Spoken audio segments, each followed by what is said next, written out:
Hello guys. तो आज हम करने जा रहे हैं चैप्टर 1 पार्ट 1 एनसीईआरटी का रिलेशन क्लास 12th।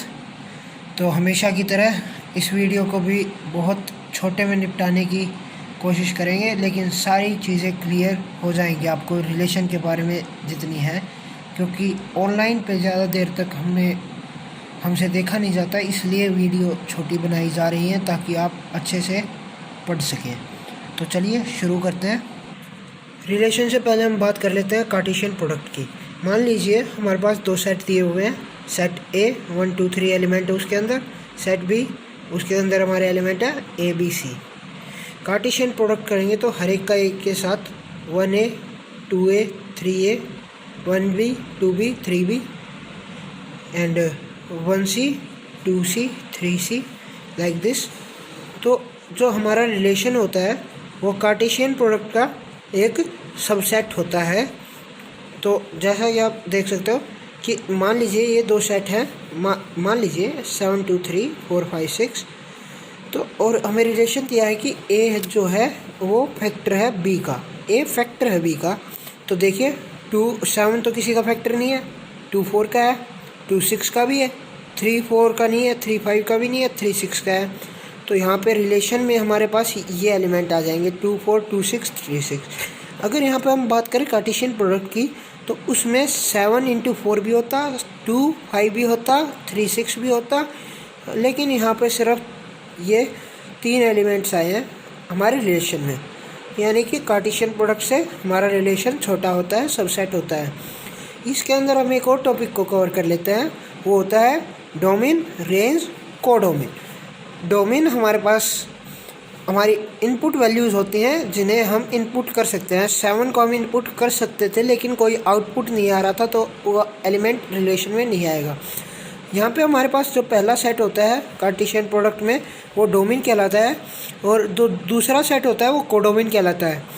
हमारी जो रेंज होती है वो कोडोमेन की एक सबसेट होती है जो कि सिर्फ आउटपुट में आती है।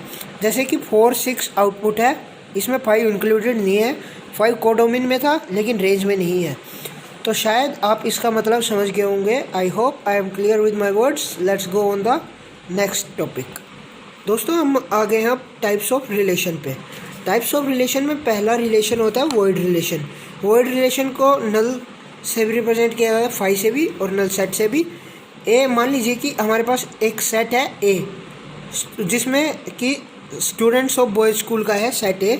सेट बी है हमारे पास स्टूडेंट्स ऑफ अ स्कूल, इसमें बॉयज़ और गर्ल्स दोनों इंक्लूडेड हैं। दोस्तों रिलेशन हमारे पास है A is sister of B. A boys का स्कूल है तो ए में तो सारे लड़के होंगे, तो सिस्टर तो हो ही नहीं सकते बी के, तो ये नल सेट से रिप्रेजेंट होगा या फिर 5 से रिप्रेजेंट होगा। ओके, देन हमारे पास अगला टाइप आता है यूनिवर्सल रिलेशन। यूनिवर्सल रिलेशन में ए क्रॉस बी, मतलब कि इसमें जो रिलेशन होता है वो कार्टेशियन प्रोडक्ट के इक्वल होता है। ये देखिए सुपर सेट। तो अब बात करते हैं, अगर मान लीजिए ए और बी हमारे पास दो सेट हैं और हमारे पास वही रिलेशन है, A is the factor of B. 1 2 का भी फैक्टर है, 2 2 का भी फैक्टर है, 1 4 का भी है, 2 4 का भी है। अगर हम इसका कार्टेशियन प्रोडक्ट रिप्रेजेंट करते हैं तो भी यही आता 1 2 1 4 2 2 2 4, और अगर हमारा ये रिलेशन आया तो ये आएगा। तो अगर कार्टेशियन प्रोडक्ट रिलेशन के इक्वल हो जाता है तो हमारा यूनिवर्सल रिलेशन होता है। आप साथ साथ में नोट करते रहिएगा इसे। हमारे पास तीसरा टॉपिक है आइडेंटिटी रिलेशन। तीसरा रिलेशन है आइडेंटिटी रिलेशन में जो आप इनपुट करेंगे सिर्फ वही आउटपुट होना चाहिए। पूरे ही रिलेशन में सिर्फ यही आउटपुट होना चाहिए, कोई ऐसे नहीं आना चाहिए कि 1 का 2 भी आ गया, इसके बाद भी आ गया तो भी ये गलत होगा। सिर्फ जो इनपुट किया है वही आउटपुट आएगा हमेशा, हर एक एलिमेंट में। चलिए हम अगले टॉपिक पे चलते हैं। अगला टॉपिक है रिफ्लेक्सिव रिलेशन। देखिए सिमेट्रिक के बाद रिफ्लेक्सिव करवाने का मोटिव क्या है। सिमेट्रिक तो ये तब होता है जब 1 1 2 2 3 3 यहाँ तक ही होते, नीचे वाले नहीं होते, मतलब कि इनपुट की आउटपुट के साथ ही वैल्यू होगी। और 4 1 आ गया, 4 4 के साथ अब हमारी वैल्यू आनी कंपलसरी है, और 2 3। ये देखिए 2 के साथ था, 2 3 के साथ भी है, 1 5 के साथ भी है, 1 1 के साथ।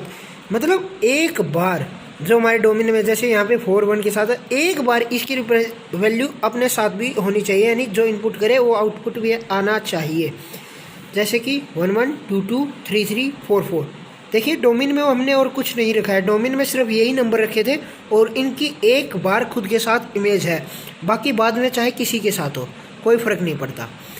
जैसे कि 5 अगर रेंज में है तो इसकी खुद के साथ होना, मतलब ये आउटपुट है। हमें सिर्फ डोमेन वाले एलिमेंट देखने जो पहले आते हैं, उनकी खुद के साथ एक बार इमेज होना कंपलसरी है रिफ्लेक्सिव में। आइडेंटिटी में क्या था कि खुद ही के साथ होनी चाहिए, बाकी के साथ नहीं होनी चाहिए। सिमेट्रिक रिलेशन में आते हैं। सिमेट्रिक रिलेशन में अगर ए भी है तो बी ए भी होगा, 1 2 है तो 2 1 होगा, 3 5 आ गया तो 5 3 भी होगा कहीं ना कहीं। ये रहा, अगर 5 3 नहीं होता, 3 5 होता तो ये सिमेट्रिक नहीं होता, क्योंकि 5 3 नहीं है। मतलब ऐसे दो दिए गए हैं, ये इनपुट था, ये आउटपुट आ गया, तो ऐसे भी होना चाहिए। कहीं अगर ये इनपुट डालो तो ये भी आउटपुट आना चाहिए। ठीक है, शायद आप समझ गए होंगे। x डाला कोई भी नंबर, y आ गया आउटपुट, तो अब अगर आप y टेकेंगे तो x आना चाहिए आउटपुट, तो वो सिमेट्रिक हो जाएगा। इसके बाद ट्रांजिटिव रिलेशन की बात करते हैं।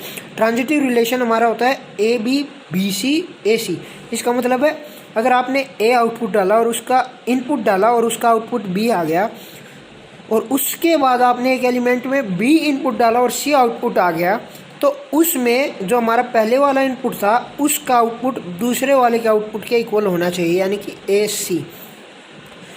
देख लीजिएगा एक और एग्जांपल, 1 2 है, 2 3 है, 1 2 1 2 2 3, तो इसके साथ 1 3 भी होना कंपलसरी है।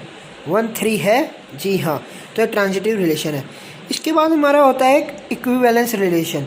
इक्विवेलेंस रिलेशन हम उसे कहेंगे जिसमें रिफ्लेक्सिव रिलेशन भी हो, सिमेट्रिक रिलेशन भी हो, ट्रांजिटिव रिलेशन भी हो। तीनों रिलेशन जिसमें सेटिस्फाई होंगे वो हमारा सिमेट्रिक रिलेशन होगा। इसके बाद हम एलिमेंट्स काउंट करते हैं। रिलेशन में कितने एलिमेंट्स होते हैं ये आप काउंट कर सकते हैं, 2 की पावर mn। m जो है वो a के एलिमेंट्स की कार्डिनलिटी है, कार्डिनलिटी हम नंबर ऑफ एलिमेंट्स को कहते हैं, और n जो है वो b की कार्डिनलिटी है, जो कि मतलब number of elements of b। तो इसी के साथ हमारा टॉपिक रिलेशन चैप्टर 1 NCERT का ख़त्म होता है, और RD शर्मा का पूरे चैप्टर में यही चीज़ें हैं।